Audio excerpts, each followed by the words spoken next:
Lihat ya. Tidak seorang pun yang dapat membeli atau menjual selain daripada mereka yang memakai tanda itu, yaitu nama binatang itu atau bilangan namanya. Ya. Terus yang penting di sini ialah hikmat. Barang siapa bijaksana, baiklah ia menghitung bilangan binatang. Dihitung ya, bilangan binatang itu. Karena bilangan itu adalah bilangan seorang manusia. Dan bilangannya ialah 666, bukan 666. Ingat-ingat ya, masih ada saja ya yang bilang 666. Ya, dan saya tidak akan henti-hentinya bicara tentang 666, bukan 666, ya, bukan 3 666, bukan. Ya, 666, aduh, bukan 666. Ya, ya, ya, the number is, ya, ini bukan 6666 ya kalau Anda lihat ya, bukan seperti itu 666 begitu. Tapi kalau Anda melihat, ya, bentar. Lihat ya, revelation berupa ejaan ya, hexakosioi, hexakonta, hex, ya. Tetapi bukan tulisan hex hex hex, bukan ya, bukan hex hex hex, tapi hexakosioi, hexakonta, hex. Nah, kalau Anda lihat nanti ini ya, 666. Nah, sekarang kalau kita lihat di dalam abjad Ibrani ya, abjad atau bilangan Yunani. Kalau Anda melihat bilangan Yunani itu angka 600 itu 666 ya. Maka dia nulisnya bukan 666 Saudara ya. Maka dia nulisnya akan jadi gimana nulisnya nih? Ini saya tunjukkan ya. Maka dia akan nulisnya adalah nih 666. Nulisnya begitu tuh Saudara, ya. Bukan ya 666, bukan. Kalaupun mau diwakili dengan angka ya, bukan dengan letter, dengan huruf, tapi dengan angka. Ya, maka bukan 666, bukan. Karena dia adalah mewakili sendiri-sendiri. Ya, mewakili sendiri. Ya. Nah, maka kalau kita melihat, kita balik lagi, kata 666 itu bukan 666. Anda tidak bisa menggunakan barcode ya untuk mewakili barcode ya. Contoh barcode kan ini nih, barcode nih. Contoh nih. Barcode. Nah, barcode ya misalnya nih. Nah, misalnya nih Anda lihat nih. Dalam barcode itu ya, ini mewakili angka 6 nih. 666. Bukan begitu Saudara ya. Dulu sempat ya, wah saya terobsesi ya. 666 tuh, setiap barcode pasti ada pemisahnya. Ada bar pemisah ini, 6666. Bukan begitu juga ya, Saudara ya. Karena itu 666. Ya, ini kan mewakili angka 6 nih, barcode yang double begini kan. Dua ini kan. Nah, bukan itu juga ya, kalau Anda lihat.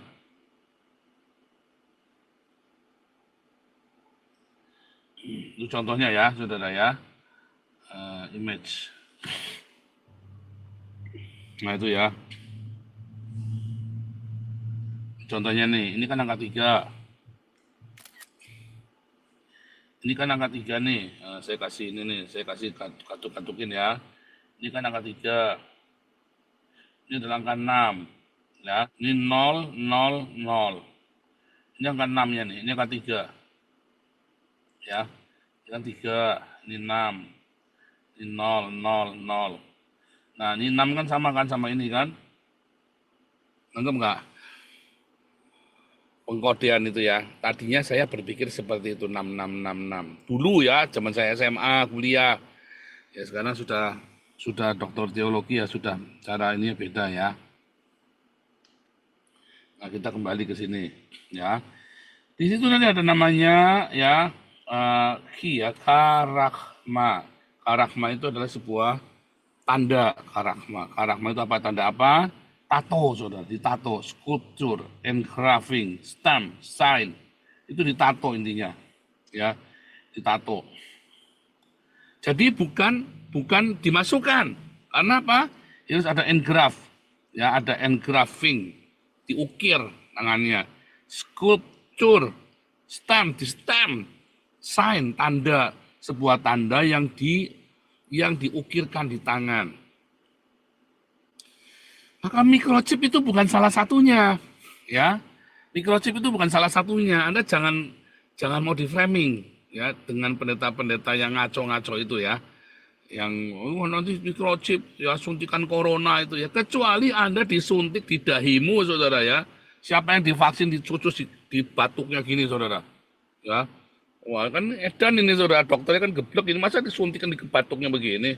Dokter edan ini, saudara. Anda yang mau disuntik batuknya ya edan. Siapa suruh mau, saudara. Suntiknya di tangan kiri. Ya kan, siapa yang waktu vaksin corona suntiknya di tangan kanan? Saya mah 3 kali di tangan kiri ya. Saya 3 kali ya, di tangan kiri saya. Ya, saudara ya, jadi di tangan kiri. Padahal tadi Wahyu 13 ayat 8, 17 dan 18 di tangan kanan. Ya. Di tangan kanan.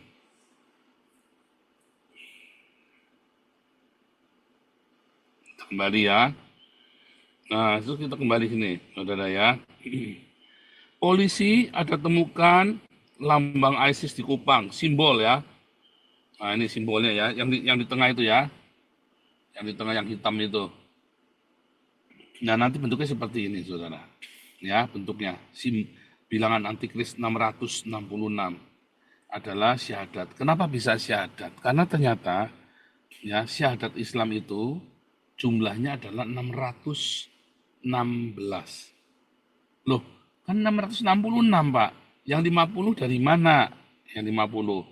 Ya, ini 616 jumlahnya. Ya. Yang 50-nya adalah huruf nun. Tuh. Huruf nun. Huruf nun itu bilangannya adalah 50. Ya, tuh huruf nun.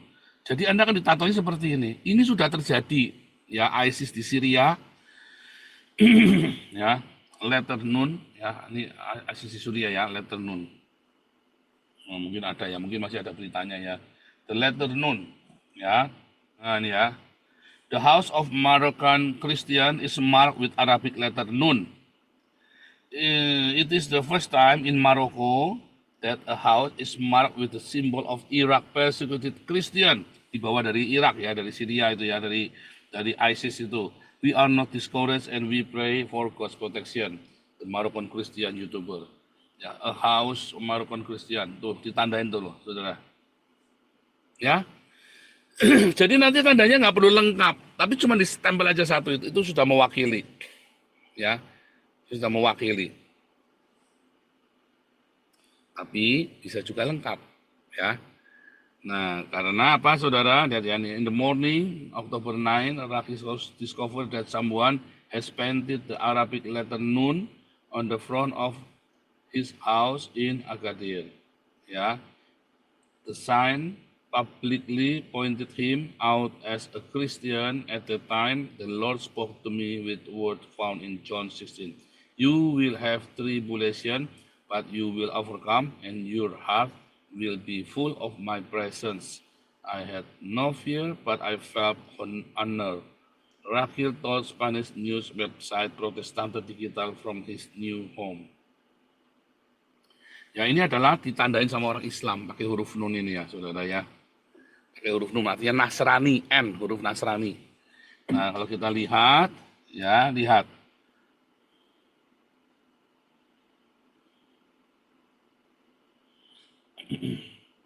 Ketika di dalam Wahyu ini ya, 16, Wahyu 13 ayat 18, and his number is 666 ya, bukan angka 666 ya. Ini kan karena dalam bahasa Inggris saja ya, ditulisnya begitu.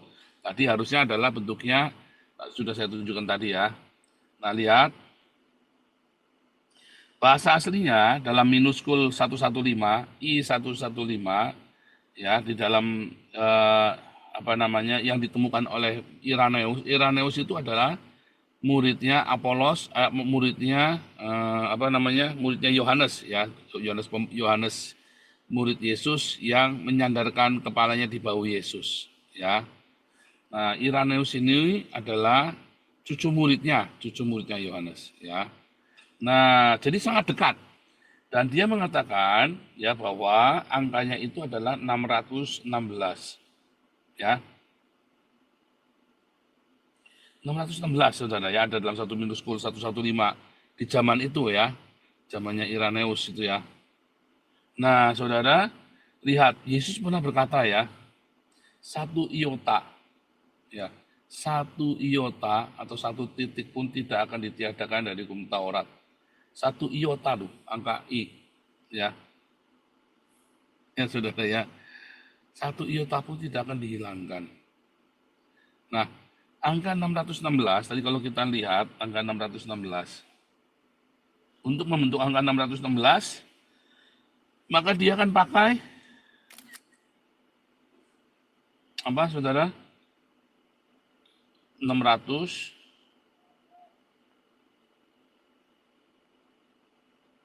ya, satu iota dan angka 5 epsilon Saudara. Epsilon. Ini. Ya. Pakainya iota dia.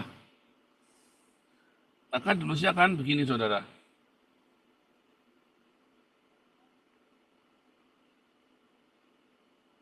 (616) ya. Itu 616. Kalau tadi kan 666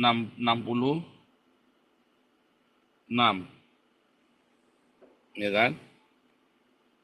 Ini 616, ini 666. Kelihatan nggak tuh? Nah, Yesus berkata satu iota tidak akan lenyap. Iota ini loh maksudnya, iota ini loh. Satu iota, ya. Artinya 616. Dan kenapa 616? Karena dia harus menambahkan angka 50 di situ. Lihat.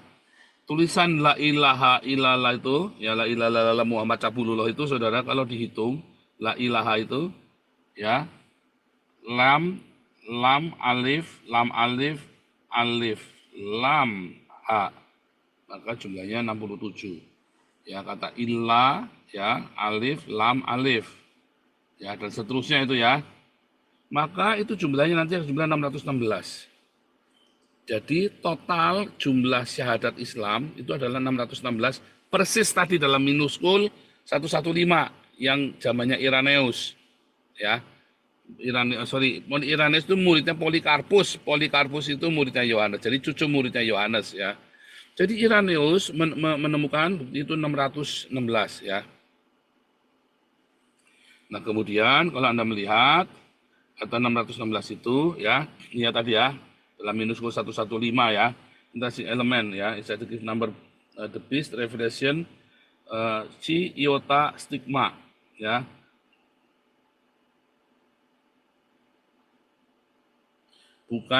Bukan chi sigma, chi si dan stigma ya. Tapi chi iota stigma 616. Nah, kelihatan nggak tuh ya?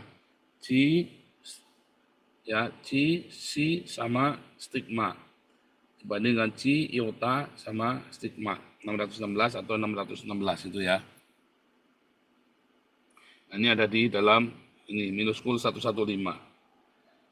Nah, kemudian ya berarti angka 50-nya dari huruf nun. Nah, ini huruf nun ya. Jumlah huruf nun. Kelihatan nggak tuh?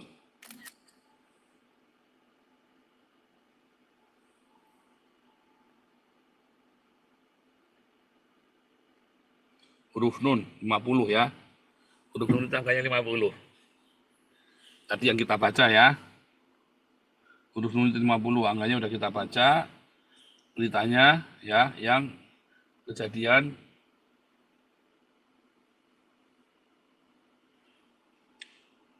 ya dikasih huruf nun ya di rumahnya si orang Kristen, artinya Nasrani. Jadi kalau kamu bersyahadat Islam dan kamu bekas Nasrani, maka ditulis 666, saudara. Dan zaman itu seluruh dunia itu rata-rata sudah jadi Kristen. Ya rata-rata. Agama Kristen akan menjadi agama yang paling mayoritas di seluruh dunia, akan terjadi kebangunan rohani. Ya saya sudah melihat dan sudah banyak. Hari ini penginjilan di seluruh sudut-sudut, di Den Haag, di Rotterdam, di Amsterdam, di Utrecht, di Belanda itu ya, termasuk yang di Berlin, di mana itu banyak sekali orang penginjilan di pinggir-pinggir jalan, saudara ya. Itu. Ya, di semua rumah-rumah orang Kristen ditulis huruf nun semua tuh, saudara. Nyata tuh ya. Kenapa bukan microchip? Ya takut orang Islamnya. Orang Islam itu takut dengan teknologi. Ya. Karena Muhammad tidak menggunakan microchip. Orang Islam itu adalah ketika kamu menjadi Islam, artinya kamu kembali ke teknologinya Muhammad. Itu beneran, saudara.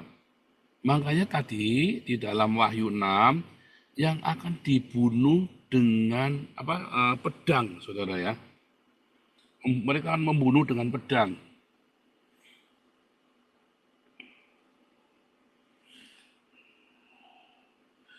Yang Wahyu 13 tadi ya. Dengan apa, saudara?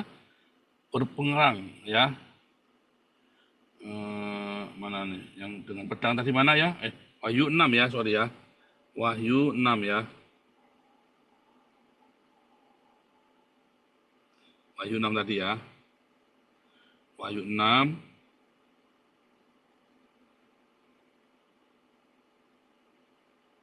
Sebelah pedangnya ya. Majulah seekor kuda lain, seekor kuda merah padam, menunggangi dikandungkan kuasa mengambil damai sejahtera dari bumi. Mereka saling membunuh dan kepada dikandungkan sebilah pedang yang besar. Pakai pedang ya, saudara ya.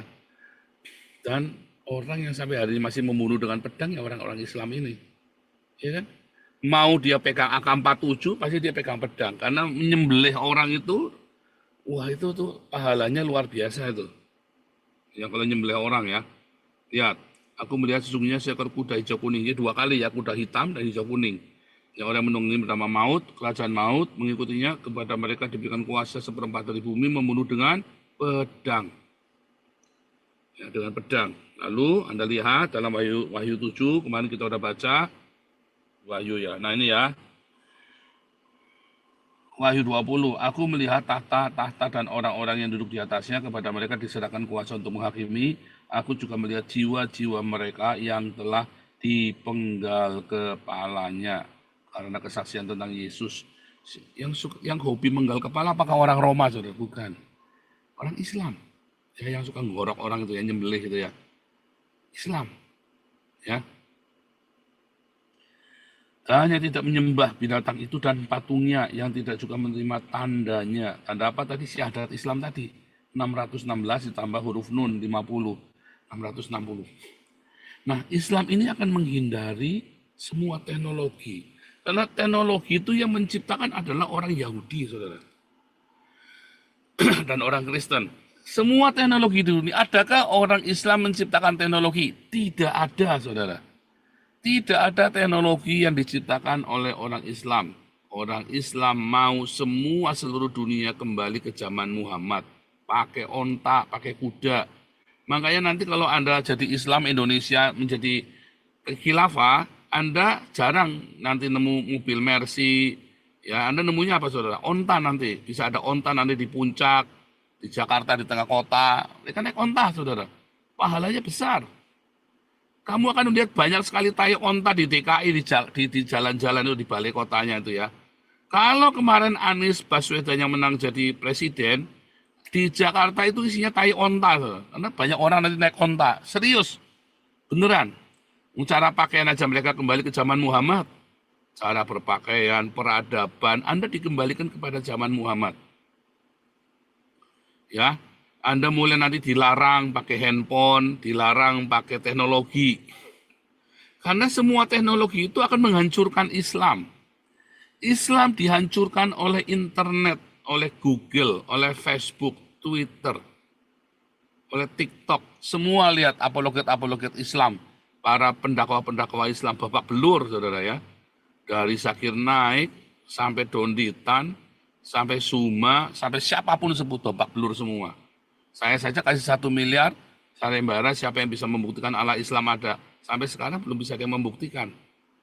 Ya, sampai sekarang belum bisa membuktikan Allah Islam itu ada. Karena itu pertanyaan yang mengerikan bagi orang Islam ya. Buktikan Allah Islam itu ada. Dijamin nggak ada yang bisa membuktikan.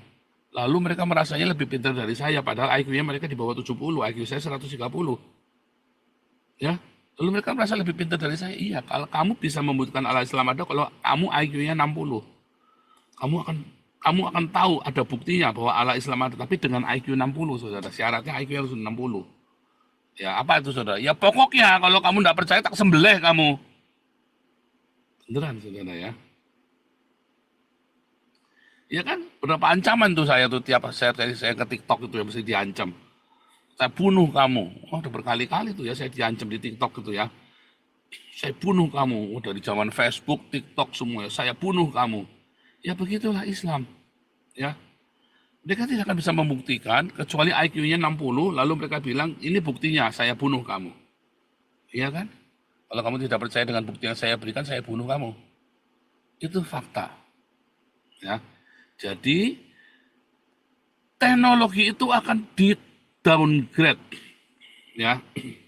Akan di downgrade.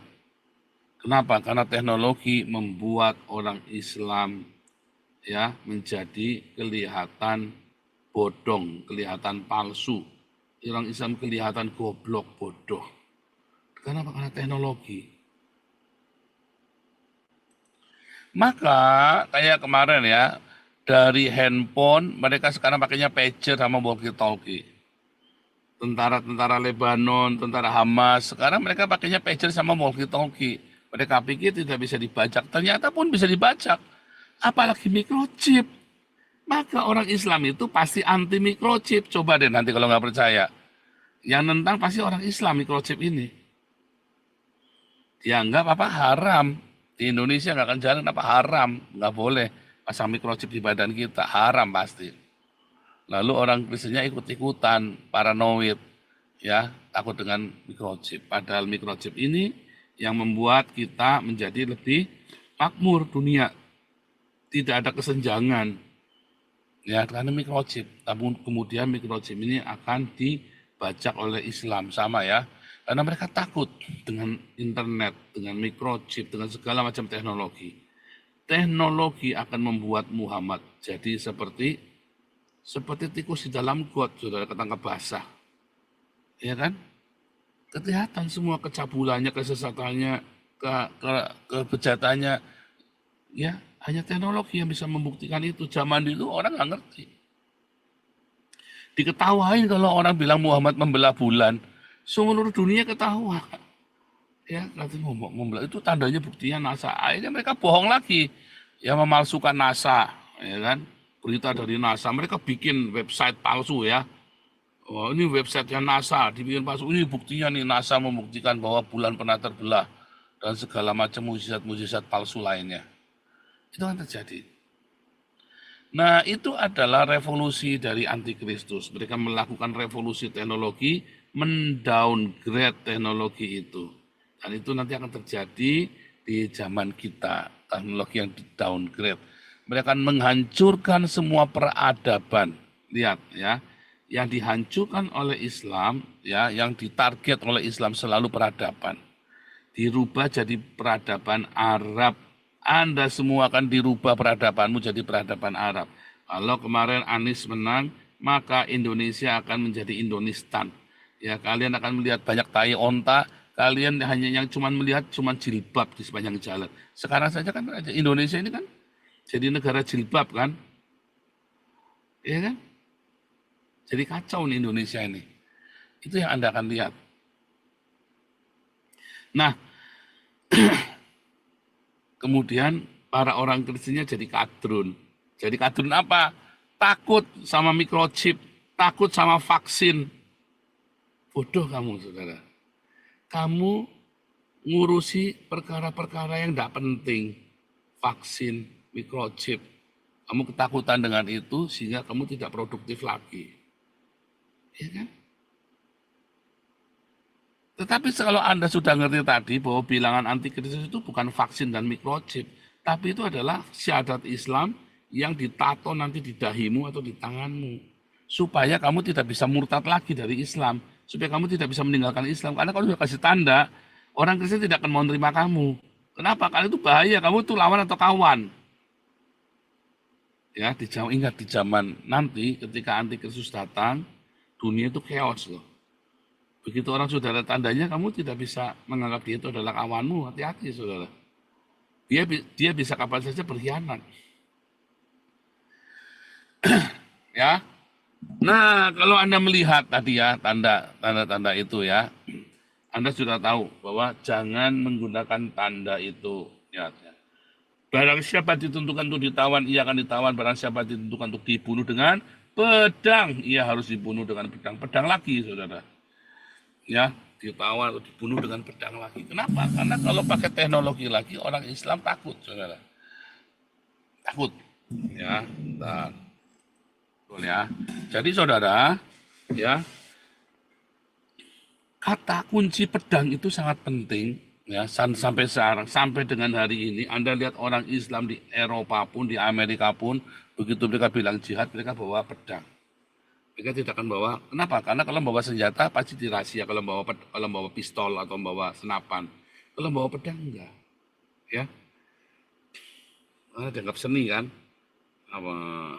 Tetapi begitu dia turun ke jalan bawa pedang rame-rame, itu mereka itu sudah kerasukan setan. Dan itu sudah terjadi di Indonesia juga kan? Di Indonesia mereka semua selalu bawa kemana-mana bawa pedang, bangga sekali. Ya, teknologi pun sama di downgrade. Ya, Anda mulai dilarang, ya dilarang nonton TV, nanti dilarang ini, dilarang main musik, ya kan? Itu kan sudah mulai di Indonesia dilarang main musik kan? Keyboard, gitar semua digebuk-gebuk, dihancurkan. Mulai itu sudah mulai itu. Beberapa orang Islam sangat pede bahwa ya orang Yahudi itu berlindung kepada orang Islam ya, tapi sebenarnya saudara ini ya dalam ini counter myth, itu adalah mitos Islam and the Jewish mitos. Ini di counter, katanya orang Yahudi itu berlindung kepada orang Islam waktu zamannya pogrom, aniaya orang Yahudi di Eropa. You know, my brethren, saudara-saudaraku, ya, to an account of our sins, God has cast us into the midst of these people, the nation of Ismail, katanya ya, bangsa-bangsa Islam ini, karena kita dikutuk, ya, who persecutes us severely. Dia menyiksa kita, menganiaya kita dengan luar biasa. Ya, who devises ways to harm us and to debase us. No nation has ever done more harm to Israel. Sekalipun orang Eropa, saudara, tidak pernah ada sebuah bangsa yang mencoba menghancurkan Israel seperti orang-orang Ismailit ini. Karena kan orang-orang Islam ngakunya kan bangsa Ismail kan. Ya, thus, ya, wrote Maimonides to the persecuted Jews of Yemen late in the 12th century, abad ke-12, zamannya pogrom ya, pogrom Spanyol. In recent years, the issue addressed by him has aroused new and impassioned interest, indeed a highly politicized debate. In books, articles, and public forum on the question, how did the Jews fare under Islamic rule in the Middle Ages? Ya, were they treated better than their brethren in Europe? Apakah orang-orang Islam memperlakukan orang-orang Yahudi di negara-negara Islam itu lebih baik daripada orang-orang Eropa? Apakah suasananya sama? Jika tidak, ya, Maimonides menyarankan worse than that of the persecuted Jews of Christendom. Jadi persekusi yang dilakukan oleh orang-orang Islam ini lebih parah daripada orang-orang Kristen menganiaya orang Yahudi, saudara. Ini ya, ini Anda cari bukunya Mark Cohen ya.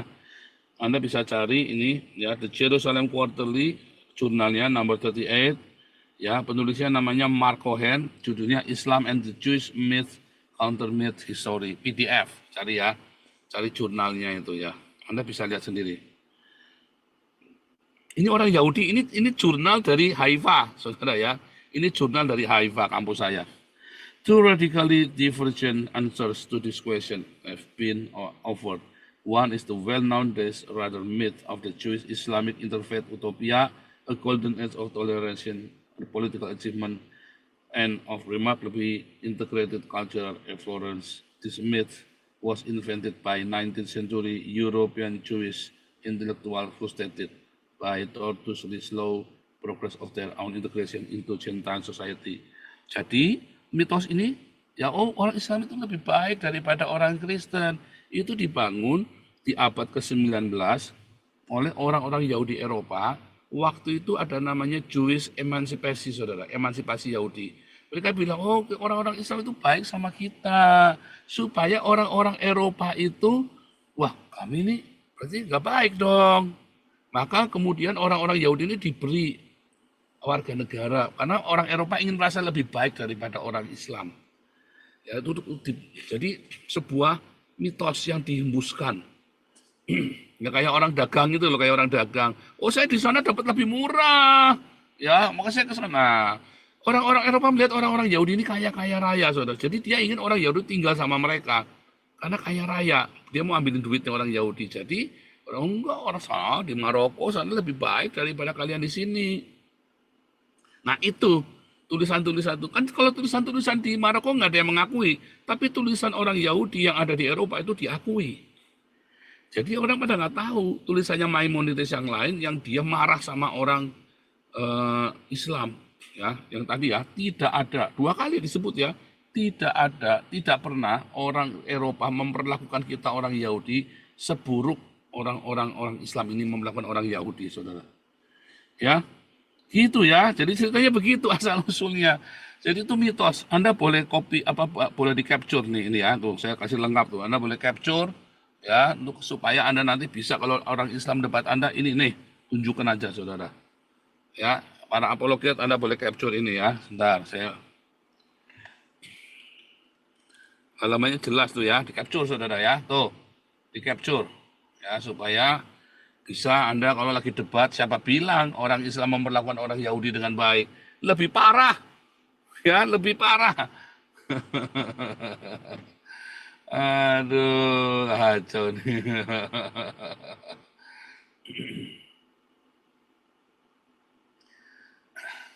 Ya, solid sekali. Nah, buktinya ya, buktinya ini A1 banget ini. Serem ya, di capture ya, buat kalau Anda lagi debat, tunjukkan ini kepada mereka ya, tunjukkan ini, kalau lagi debat. Kalau Anda melihat perkembangan zaman sekarang ini, ya, Anda lihat, amatin ya perkembangan dunia ini, ya pergerakan orang-orang Islam yang anti teknologi, ya, dan ada orang Islam ya terbuktikan yang di Lebanon itu kan, dia benar-benar jauh-jauh dari teknologi kan. Karena pakai walkie-talkie saja Anda bisa kelacak tuh Anda ada di mana. Ya, kayak si Haniyeh kemarin ditembak bisa akurat sekali kan, dibom kan. Bisa akurat sekali. Ada yang bilang itu bomnya ditanam, ada yang bilang pakai roket. Saksinya banyak, masing-masing punya bukti. Tapi intinya menutup-nutupin, semuanya saling menutup-nutupin. Dan untuk teknologi itu ya itu bukan Mossad yang lakukan kemarin ya, peledakan ribuan walkie-talkie, pager, laptop dan handphone itu bukan Mossad. Itu cuma tukang radio bodol saja, saudara. Untuk melakukan itu cukup tukang radio, tukang servis radio aja bisa melakukan itu.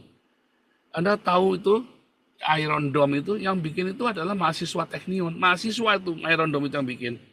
Bukan profesor. Bukan orang yang harus bagaimana.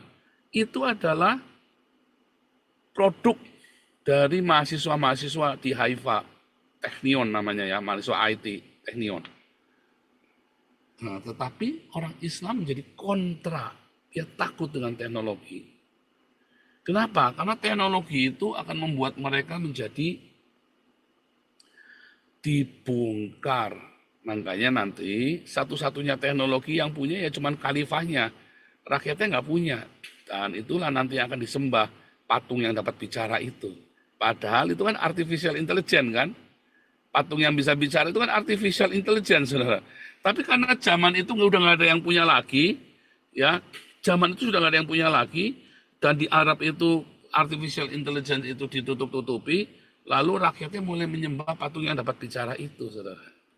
Ya kan? Artificial intelligence itu akan diumumkan dan yang punya itu hanya orang Islam, hanya satu orang saja, yang lain semuanya akan dibasmi, dimusnahkan. Anda yang pegang artificial intelligence hari ini, ChatGPT lah, apalah ya, semua kalau foto yang bisa nyanyi-nyanyi sendiri, Putin yang bisa joget-joget itu artificial intelligence. Atau Anda bisa tiba-tiba salaman sama Putin, pelukan sama Putin, ya kan? Nah, itu juga artificial intelligence. Nah, itu adalah bentuk revolusi ya yang akan menjadi kontraproduktif bagi antikristus. Ya. Jadi gunakanlah teknologi, saudara. Jangan gaptek. Orang-orang Islam, ayo gunakanlah teknologi. Karena nanti kamu akan sadar, ternyata Islam itu penuh dengan kebohongan. Jadi, ya dorong orang-orang Islam ini, dorong rakyat Indonesia, dorong seluruh dunia untuk punya teknologi. Anda jangan anti teknologi. Salah, saudara ya. Dorong. Karena teknologi ini akan membongkar baik, termasuk kepalsuan agama. Kalau Anda beragama dengan palsu, agama beretorika, ya. Oh nanti Tuhan tolong. Oh ya, termasuk orang-orang di gereja itu tadi ya. Oh nanti Tuhan akan bikin mujizat. Mujizat palsu itu ya yang dilakukan oleh pendeta-pendeta itu akan dibongkar semua dengan teknologi. Jadi teknologi itu adalah salah satu kemampuan manusia untuk menghancurkan konsep-konsep Tuhan yang salah. Tanpa mereka sadari, saudara. Itu akan dibongkar semua dari teknologi. Sehingga ketika kamu punya iman yang benar, maka imanmu akan tinggal tetap. Iman yang benar adalah iman yang penuh dengan cinta. Ya, balik lagi 5 gadis yang bijak, 5 gadis yang bodoh. Teknologi itu akan membuat kasih semua orang akan menjadi pudar. Karena teknologi itu akan menghancurkan semua kepalsuan agama. Nah, kasih itu seringkali palsu, kasih di dalam agama itu. Kasih di dalam komunitas itu seringkali palsu, terbuktinya dalam konflik nanti. Dari konflik lah kamu akan tahu kasihmu itu palsu atau enggak. Tadi saya pengen nanya tadi, disingkapkan, ternyata cintanya Petrus itu palsu. Ya kan? Petrus, cintanya Petrus ternyata palsu. Apakah cintamu palsu, saudara? Tuhan izinkan teknologi itu menghajar semua cinta-cinta yang palsu. Karena teknologi itu membuat kamu jadi less kontak satu sama lain. Ya kan? Kita nih, komunitas kita nih, bertemu karena Zoom. Ya kan kita tidak kali ketemu kan? Wah, kompak saudara di sini kan, di Zoom. Begitu ketemu, kontak komunikasi, ada gesekan, bikin yayasan, gegeran, mutung-mutungan. Ya kan? Teknologi itu ya akan salah satu pisau, salah satu alat untuk membersihkan. Jadi jangan takut, jangan anti dengan teknologi. Tetapi kamu harus punya cinta yang melimpah. Karena teknologi itu akan membuat kamu jadi dingin. Kalau cintamu tidak melimpah. Cara kamu bisa memegang teknologi dengan cinta. Kalau tidak, teknologi itu akan menjadi mesin pembunuh. Teknologi itu akan menjadikan sebuah racun, sebuah mesin pembunuh. Tetapi kalau kamu punya cinta di hatimu, kamu punya teknologi, kamu akan sembuhkan banyak orang sakit. Dengan teknologi, cloning misalnya kan, dengan stem cell. Di Belanda nggak boleh ya stem cell ya. Kemarin ada kawan kita dokter izinnya dicabut gara-gara dia praktek stem cell itu ya. Nah, teknologi kalau di tangan orang-orang yang tidak punya cinta, maka teknologi itu akan menghancurkan semua agama apapun, saudara. Agama apapun akan hancur di tangan teknologi. Agama apapun, Kristen, Buddha, Hindu, Islam apalagi hancur di tangan teknologi. Makanya Islam takut dengan teknologi. Ya, Islam itu takut dengan teknologi. Tetapi Kristen tidak takut dengan teknologi. Karena apa, saudara? Karena Kristen itu adalah cinta, cinta adalah Kristen. Kamu kan disebut Kristen kalau kamu punya cintanya Tuhan Yesus. Bukan karena kamu Trinitas Oneness. Bukan, saudara. Udah hancur, udah lewat. Kalau kamu punya cintanya Tuhan Yesus, maka kamu akan disebut Kristen. Ya, ayatnya di mana buktinya, saudara? Ayat terakhir ya. Ini yang paling penting ya, saudara ya. Kamu akan disebut pengikutku, ayat 30. Aku memberitakan perintah baru padamu, yaitu supaya kamu saling mengasihi, sama seperti aku telah mengasihi kamu, demikian pula kamu harus saling mengasihi. Dengan demikian, semua orang akan tahu bahwa kamu adalah murid-muridku, jikalau kamu saling mengasihi. Kamu akan disebut pengikutnya Yesus, murid-muridnya Yesus, sebut Kristen, kalau kamu saling mengasihi, saudara. Bukan dengan perkataan, bukan dengan bacot, tapi dengan tindakan. Perhatianmu, care each other, ya, share each other di dalam kekudusan tentunya, di dalam kekudusan. Bukan nafsu loh ya, saudara ya. Bukan sharing istri. Oh, enggak boleh, hati-hati kamu saudara ya. Hati-hati, jangan inginkan istri orang lain. Ingat saudara ya, jangan ingin istri orang lain. Jangan pernah kamu kepengin punya istrinya orang lain.